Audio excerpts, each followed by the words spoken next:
বসন্তের শুরুতেই ফুলে ফুলে ভরেছে শালমহুয়া পলাশের জঙ্গল। রীতি মেনে নবসৃষ্টির আনন্দে বাহা পরবে মেতেছে আদিবাসী মানুষজনরা। বসন্তের শুরুতেই ফুলে ফুলে ভরেছে শালমহুয়া পলাশের জঙ্গল। নবকিশলয়ে সেজেছে বন বনান্তর। আদি অনন্তকালের নবসৃষ্টির সেই আনন্দ ছড়িয়ে পড়েছে আদিবাসী মানুষের হৃদয়েও।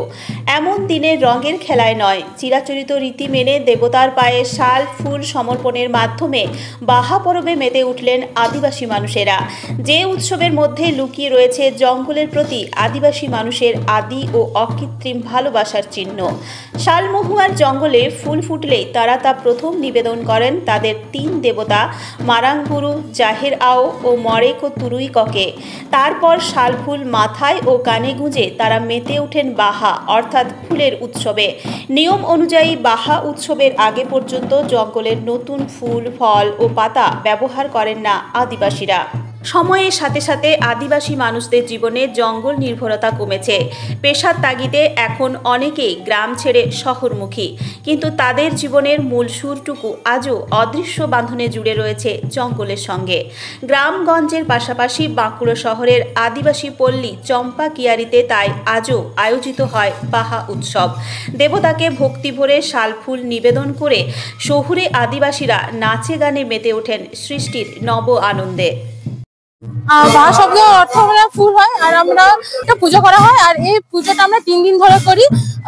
যেটা প্রথম হয় আমাদের উম্মাহা, তারপর সর্দি যেটা এখন হচ্ছে, আমরা এখানে পুজো হলো, এখন নাচ গান হচ্ছে। আর কালকে হবে আমাদের বাসকি মাহা, যেটাতে আমরা জল সব ঢালাঢালি করবো সবার উপরে। এটাই হয় আমাদের পুজো বলতে। সারা বছর এটা নিয়ে আমরা অপেক্ষা করি এই দিনের জন্য। এই জেনারেশনে এগুলো করা দরকার, কারণ আমরা যে এই জিনিসটা না করি এটা আমরা হারিয়ে দেবো। তো আমরা এখনই যুগের ছেলে মেয়ে হয়ে এগুলো নিয়ে আমরা চলতে চাই, কারণ তাহলে এটা আমাদের পরের জেনারেশনও এই জিনিসগুলো জানবে। আর এটা হ্যাঁ, ট্রেডিশনালটা এটা রাখা দরকার। সোনিয়া হেমব্রম।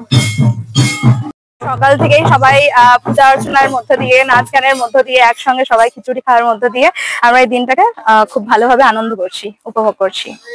কতদিন ধরে অপেক্ষা করে থাকতে হয়? সারাটা বছরই তো। হ্যাঁ, যেই নতুন বছর আমাদের পয়লা মাঘ থেকে নতুন বছর স্টার্ট হয়। তো এই নতুন বছর পড়ার সাথে সাথে আমরা কিন্তু অপেক্ষা করতে থাকি যে বসন্তকাল আসবে, সব সাজে সাজে প্রকৃতি সাজে উঠবে, অ্যান্ড সাইমালটেনিয়াসলি আমরাও সেজে উঠবো। এই আনন্দে আমরা সবাই সামিল হব। আজ কেমন লাগছে? মাথায় এই শাল ফুলের খোপাতে আটকে পুজো দেবে তারপর? হ্যাঁ, আজকে সকাল থেকে আমাদের পূজা অর্চনা শুরু হয়ে গেছে। আমাদের মারাংবুরু, জাহের আও, মরেকো তুরুইকো, আমরা সবার দেবাসেবার মধ্য দিয়ে আজকে আমাদের সকাল থেকে শুরু হয়ে গেছে পূজা অর্চনা। এবং তার সাথে সাথে আমাদের যেটা প্রসাদ জাহের সরে, জিল সরে, দ্যাট মিনস মাংসের খিচুড়ি, সেটা আজকে আমরা সবাই মিলে একসঙ্গে খেয়েছি। এরপর আমাদের আরো নাচ গান শুরু হবে। এখন আমরা যে পুজো ঠাকুরকে নিবেদন করা হয়েছে, যেটা মারাংবুরুকে নিবেদন করা হয়েছে, সে ফুল পাতা মানে শাল ফুল পাতা, এগুলো আমরা খোপায় গুজবো। তারপরে সবাই আবার একসঙ্গে নাচ গান শুরু করে দেবো। হ্যাঁ, খুবই আমরা আনন্দ করছি। খুবই এটা মানে আমাদের কাছে খুবই আনন্দের বিষয় যে আমরা এখানে 8 থেকে আসি, কিন্তু সবাই আমরা এখানে পার্টিসিপেট করছি অ্যান্ড দিনটাকে সেলিব্রেট করছি। গ্রাম থেকে শহরে এসেছি মূলত শিক্ষার জন্য বা চাকরির সঙ্গে, বাবারা কাকারা, সেখান থেকে কোথাও কি হারিয়ে যাচ্ছে তোমাদের এই ঐতিহ্য? না না না না না হ্যাঁ, হতে পারে আমরা গ্রাম থেকে শহরে এসেছি, কিন্তু আমাদের মন এখনো কিন্তু ইটস অল অ্যাবাউট নেচার। তো আমরা ওয়ার্শিপার অফ নেচার, আমরা এটা কিন্তু কখনোই সেটা বদলে যাবে না। আমরা দৈনন্দিন জীবনে যতই ব্যস্ত থাকি, আমরা কিন্তু এই একটা দিন সবাই, এই 3 দিন ব্যাপী আমাদের উৎসব উম্মাহা, দ্যাট মিনস ফার্স্ট ডে, যেদিন আমাদের মারাংবুরু, জাহের আও, মরেকো তুরুইকো এনাদের স্মরণ করা হয়। দ্বিতীয় দিন হচ্ছে আমাদের সর্দি মাহা, এদিন পূজা হয়। অ্যান্ড থার্ড ডে মানে আগামীকাল জালে মাহা। তো আমরা এই 3 দিন ব্যাপী অনুষ্ঠানে, এই উৎসবে কিন্তু আমরা সবাই প্রচুর এনজয় করি। আমার নাম সিলিমুল, আমি একজন নাচিং পড়ুয়া। নমস্কার। এই বাহা শব্দের আক্ষরিক অর্থ হচ্ছে ফুল। এই বসন্ত অর্থাৎ এই ফাগুন মানে হচ্ছে এই ফুলের সময়, ফুলের ঋতু। এই ফুল তথা এই বসন্ত, এই ফাল্গুন ঋতুতেই আদিবাসী সাঁওতাল সমাজে যে বাহা উৎসবটা হয়, এটা 3 দিন ধরে হয়।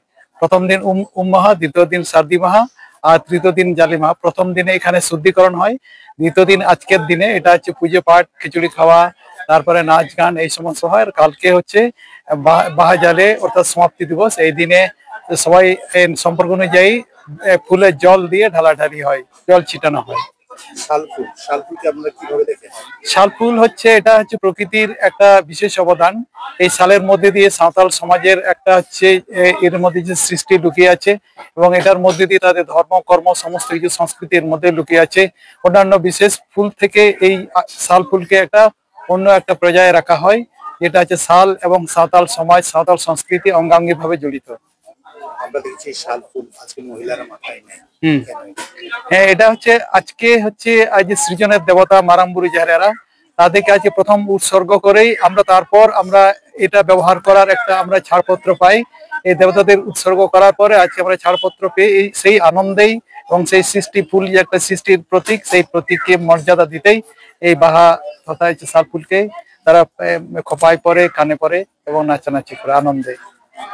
আপনারা গ্রাম ছেড়ে শহরাঞ্চলে বসবাস করছেন, আপনাদের উৎসবে কি কত কমছে?